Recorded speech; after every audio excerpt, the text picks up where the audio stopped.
Hey guys, welcome back to my YouTube channel. इस video में हम लोग HTML के हेयर सेक्शन के बारे में देखेंगे। जैसा कि हमने देखा था कि हेयर सेक्शन क्या रहता है, it comprises of information which is intended to load into browser memory.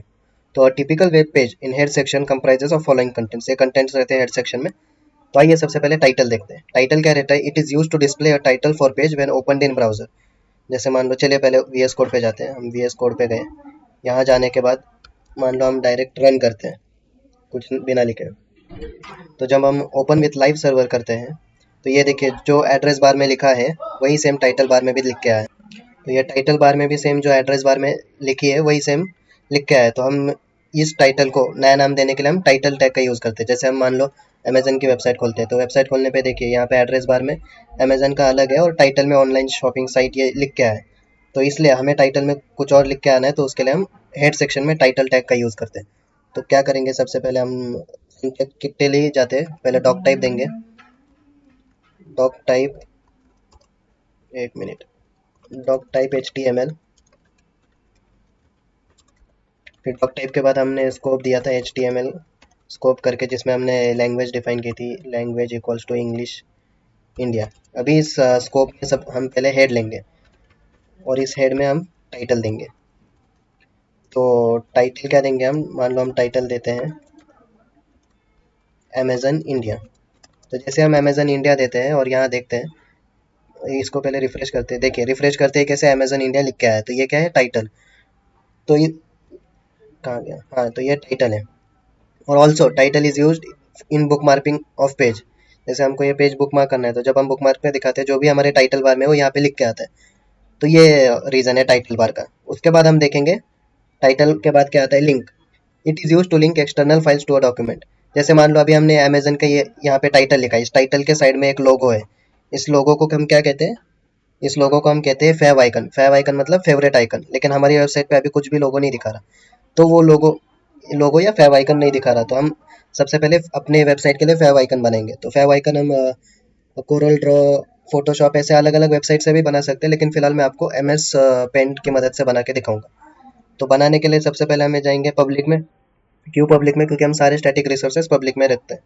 तो यहाँ पे हम एक फाइल बनाएंगे फेव आइकन करके। फेव आइकन कुछ भी नाम दे सकते हो, मैं फेव आइकन दे रहा हूँ। और इसका हम एक्सटेंशन रखेंगे .ico। फेव आइकन का एक्सटेंशन रहता है .ico।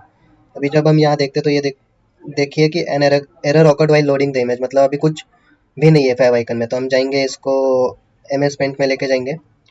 यहाँ पे मैंने राइट क्लिक करके ओपन विद MS पेंट किया। तो जब पेंट ओपन करते हैं तो सबसे पहले देखिए फेव आइकन, फेव आइकन के लिए सबसे पहले हमें एक्सटेंशन देना है .ico। सबसे पहले हम एक्सटेंशन देंगे।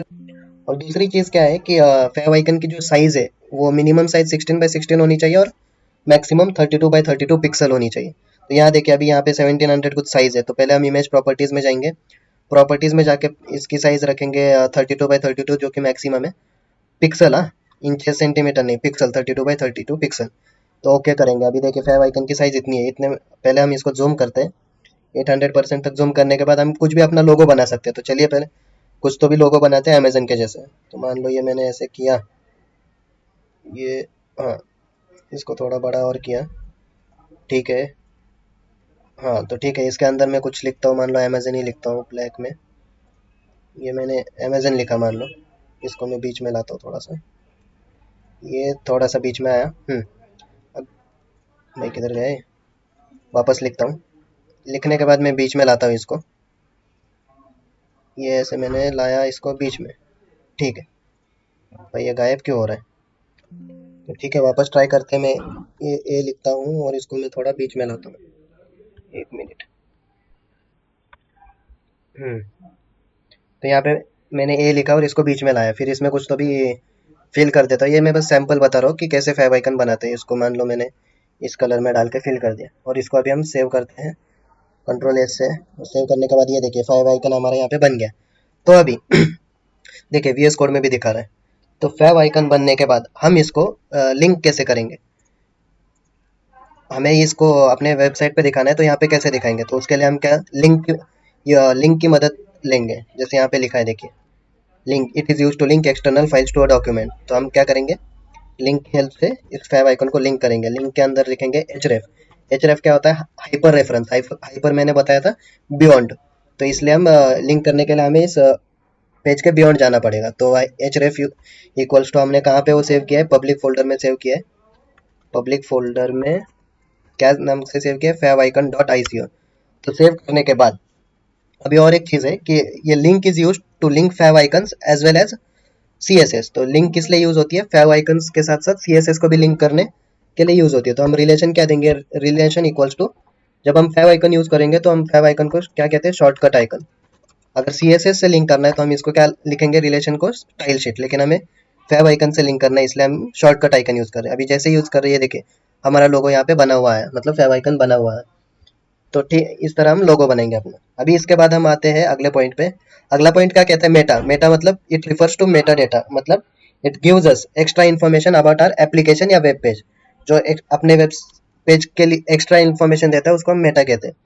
तो it is use for two reasons. पहला तो क्या है कि टू मेक पेज रिस्पॉन्सिव, मतलब पेज रिस्पॉन्सिव मतलब क्या होता है, जैसे अभी आपने यूट्यूब खोला, जब आप यूट्यूब मोबाइल में खोलते हैं तो जो यूट्यूब का वीडियो है आपके मोबाइल के स्क्रीन के हिसाब से ऑटोमेटिकली एडजस्ट हो जाता है, या फिर जैसे आप यूट्यूब लैपटॉप या आईपैड में खोलते हैं तो उसके स्क्रीन के हिसाब से अपने आप एडजस्ट हो जाता है। तो इसका मतलब क्या है कि वो वेबसाइट रिस्पॉन्सिव है। और तो इसको पेज को रिस्पॉन्सिव बनाने के लिए हमें कौन से एट्रीब्यूट की मदद लगेगी, पहले एट्रीब्यूट की मदद लगेगी व्यू पोर्ट। व्यू पोर्ट क्या रहता है, it will identify the screen and adjust itself accordingly. मतलब ये पहले क्या करेगा, स्क्रीन आइडेंटिफाई करेगा कि लैपटॉप की है या मोबाइल की है, और उस हिसाब से कंटेंट एडजस्ट करेगा। तो हम व्यू पोर्ट को कैसे लिखेंगे, अपने हेड सेक्शन में हम लिखेंगे मेटा नेम। नाम क्या है मेटा का, व्यू पोर्ट, व्यू पोर्ट। और उसके बाद हम उसके अंदर कंटेंट ऑफ स्क्रीन कैसे लिखेंगे, कंटेंट इक्वल्स टू जो हमारी विड्थ है वो किसके बराबर है, विड्थ वो बराबर है डिवाइस के विड्थ के हिसाब से। तो हम ऐसे लिखेंगे width equal to device width. और उसके अंदर हम लिखेंगे इनिशियल स्केल। इनिशियल स्केल मतलब क्या चीज़ है कि जो it is a Zoom percent, मतलब स्टार्टिंग में ये अपनी स्केल कितनी रहेगी वो हम लिखेंगे। तो हम पहले 1.0 दे रहे हैं, मतलब क्या है 100%, और ये क्लोज ब्रैकेट से क्लोज कर देंगे। तो मान लो मैं अभी आपको एग्जांपल से समझाता हूँ। जैसे अमेजन की वेबसाइट है, तो जब हम इसको जूम करते हैं तो एक मिनट है, तो जब हम इसको जूम करते हैं तो जूम करने के बाद कंटेंट देखिए अपने आप पेज के हिसाब से लोड हो जाता है। मैं इसको जूम कर रहा हूँ, ये देखिए जैसे मैं जूम कर रहा हूँ तो जो कंटेंट है वो पेज के हिसाब से लोड हो रहा है। तो इसका मतलब क्या है कि ये जो वेबसाइट है वो रिस्पॉन्सिव है। तो ठीक वैसे ही मैं अभी मान लो कुछ कंटेंट विकिपीडिया से लेता हूँ, कुछ कंटेंट लिया और अपने वेबसाइट में मान लो ये कॉपी करता हूँ। ये मैंने कुछ कंटेंट लिया, लेने के बाद मैं इसको VS कोड के जो कंटेंट हमें वेब पेज पे दिखाना है हम उसको कहाँ पे लिखेंगे, बॉडी सेक्शन में। तो बॉडी में मैंने ये कॉपी किया। कॉपी करने के बाद अभी हम देखते हैं वेबसाइट पे, अपने वेब पेज पे। तो ये देखिए ये जो कंटेंट है वो अपने आप पेज के हिसाब से एडजस्ट हुआ है। जब मैं जूम करता हूँ, जूम इन जूम आउट करता हूँ, तो ये देखिए अपने आप जो कंटेंट है वो एडजस्ट हो रहा है। अभी आपको देखना है कि ये कंटेंट मोबाइल में कैसे दिखता है। तो मोबाइल में देखने के लिए आप मोबाइल सिमुलेटर एक्सटेंशन इंस्टॉल कर सकते हैं। मैं बता ही देता हूँ कैसे। सबसे पहले जाओ क्रोम के वेब स्टोर में, वेब स्टोर में जाने के बाद सर्च करो mobile simulator. Mobile simulator, mobile simulator search करने के बाद आपको एक मिनट, ये थोड़ा सा वक्त ले रहा है।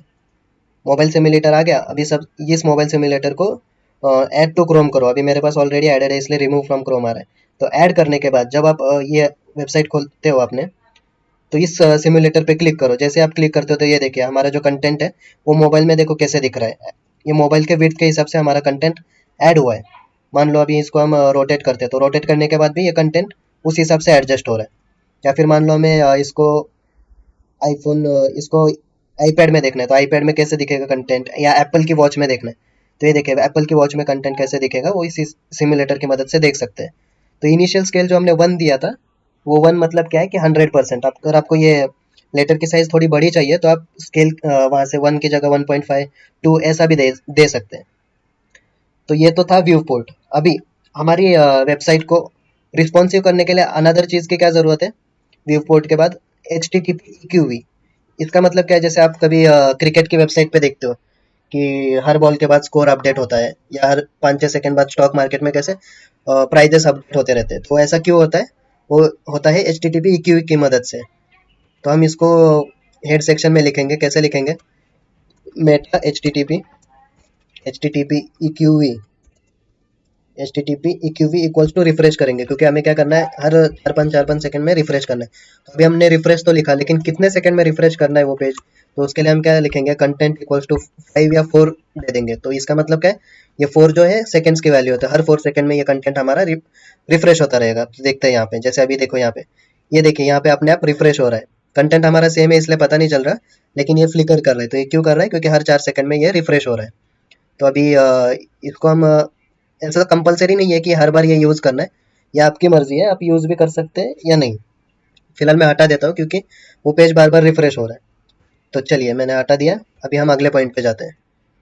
अभी ये तो हो गया पेज रिस्पॉन्सिव बनाने के लिए हम मेटा यूज़ करते हैं। दूसरा पॉइंट क्या था, to make page SEO friendly. SEO मतलब क्या होता है, SEO stands for search engine optimisation. अभी आप बोलोगे ये क्या है सर्च इंजन ऑप्टिमाइजेशन, तो पहले हम मान लो कुछ सर्च करते हैं। जैसे मान लो मैंने सर्च किया best software training institute in Hyderabad. तो जब मैंने ये सर्च किया, तो सर्च करने के बाद ये देखो कि इसने कुछ लाखों करोड़ों रिजल्ट दे दिया हमें। अभी ऐसा तो नहीं है ना कोई कि कोई मैन्युअली बैठ के रिजल्ट एकदम सर्च करके दे रहा है। तो उसके लिए क्या चीज़ यूज़ होती है, उसके लिए गूगल के अपने रोबोट्स है, गूगल बॉट्स करके, जिसको वेब स्पाइडर या वेब क्रॉलर्स भी कहते हैं। वो रोबोट इन सर्च को सर्च करता है और हमें हमारी स्क्रीन पे प्रेजेंट करता है। तो उसके लिए दो तरीके हैं। पहला तरीका क्या है, गूगल का एक एडसेंस करके प्रोग्राम है। मतलब आपको क्या है, गूगल को थोड़े पैसे देने पड़ेंगे ताकि आपकी वेबसाइट ये जो भी सर्च करता है तो उसके हिसाब से आपकी वेबसाइट ऊपर आ जाए। ये तो पहली बात हो गई। लेकिन जो पैसे नहीं देते, मान लो मैं नीचे जाता हूँ और यहाँ पे ये कुछ इंस्टीट्यूट से जो पैसे नहीं देते, तो फिर ये ऊपर कैसे आते हैं, तो ये यूपर आते हैं using the concept called SEO. ऊपर आने का मतलब क्या है कि सर्च रिजल्ट्स में कैसे दिखाते हैं। अभी लाखों करोड़ों रिजल्ट्स में ये लोग कैसे सर्च रिजल्ट्स में दिखा रहे हैं, तो in using the concept called search engine optimization. और to make our website SEO friendly we have lot of options, जिनमें से कुछ है। पहला तो है कैरसेट, मेटा कैरसेट। तो कैरसेट क्या रहता है, it defines the language type used for web page. मतलब जैसे ये क्या ये करता है कि जो हमारी वेब पेज के लिए लैंग्वेज यूज हो रही है वो डिफाइन करता है। जैसे यूटीएफ 8 बिट यूज होती है इंग्लिश के लिए। 8 बिट मतलब कितना, 1 बाइट साइज। यूटीएफ 16 बिट होती है कोरियन, जापानीज, चाइनीज जैसे लैंग्वेज के लिए। अरेबिक के लिए यूटीएफ 32 बिट होता है। यूटीएफ क्या रहता है, it is Unicode transformation format, it is standard defined for language. जैसे एग्जाम्पल की मदद से आपको समझाता हूँ। जैसे अभी मान लो मैं रिएक्ट की वेबसाइट पे जाता हूँ, रिएक्ट की वेबसाइट पे जाके इसको मैं इंस्पेक्ट करता हूँ।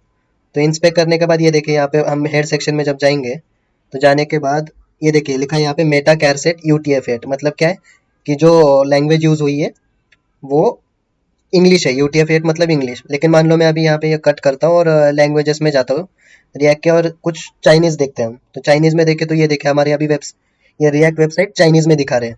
लेकिन अभी हम इसको इंस्पेक्ट करते हैं और फिर हेड सेक्शन में जाके देखते हैं।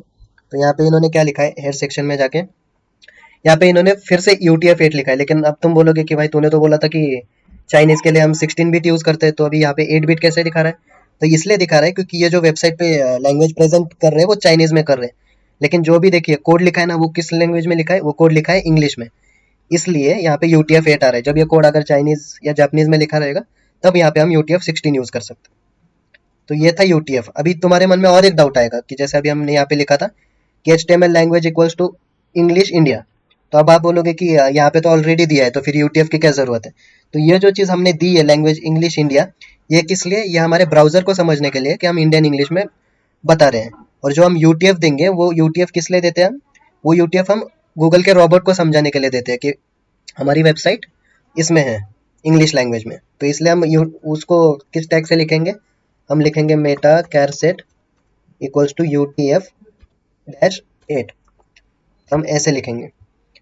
तो ठीक है, ये हो गया। अभी कैरसेट के बाद क्या यूज करेंगे हम, कीवर्ड्स। कीवर्ड्स क्या रहते हैं, it is use for finding a page and displaying in search results. मतलब जैसे अभी मान लो यहाँ पे बेस्ट सॉफ्टवेयर ट्रेनिंग इंस्टीट्यूट, ये जो हमने सर्च किया है best software training institute in Hyderabad, ये क्या है, कीवर्ड है। अभी कीवर्ड मतलब जैसे जो लोग सर्च करते हैं, यहाँ पे मेरे को कोई फुल स्टैक वेब डेवलपमेंट का कोर्स सर्च करना है, तो मैं क्या डाल सकता हूँ कि फुल स्टैक वेब डेवलपमेंट या वेब डेवलपमेंट इन हैदराबाद या फिर यूआई फुल स्टैक, ये सब डाल सकता हूँ। क्यों, कीवर्ड सर्च करने के लिए। जैसे अमेजन के वेबसाइट पे हम यहाँ पे देखते हैं व्यू पेज सोर्स करते हैं। तो व्यू पेज सोर्स करने के बाद यहाँ पे हम देखते हैं इन्होंने क्या कीवर्ड दिए। जैसे हम हेड सेक्शन में देखेंगे इनके क्या कीवर्ड है, किधर गए कीवर्ड्स। तो तो ये देखिए मेटा नेम कीवर्ड्स, इन्होंने क्या दिया है कि कीवर्ड्स में लोग किस तरह से सर्च करेंगे। तो Amazon dot India, Amazon online shopping India, buy online, ये सब क्या है, इस तरह से लोग सर्च करते हैं। तो जब इस तरह से लोग सर्च करेंगे तो इनकी वेबसाइट दिखनी चाहिए, तो इसलिए ये कीवर्ड्स है। और इसको हम कैसे लिखेंगे अपने वीएस कोड में, meta name equals to, meta name क्या है हमारा, कीवर्ड्स, और उसके अंदर हम कंटेंट क्या क्या देने वाले हैं। जैसे अमेजन की वेबसाइट के लिए मान लो कंटेंट क्या लिखेंगे कि ऑनलाइन शॉपिंग, फिर बेस्ट डील्स, फिर डिस्काउंट ऑफर, ये सब हम क्या है कीवर्ड्स है, मतलब ये सब लोग सर्च करेंगे तो अमेजन की वेबसाइट दिखनी चाहिए। तो ये तो था कीवर्ड्स।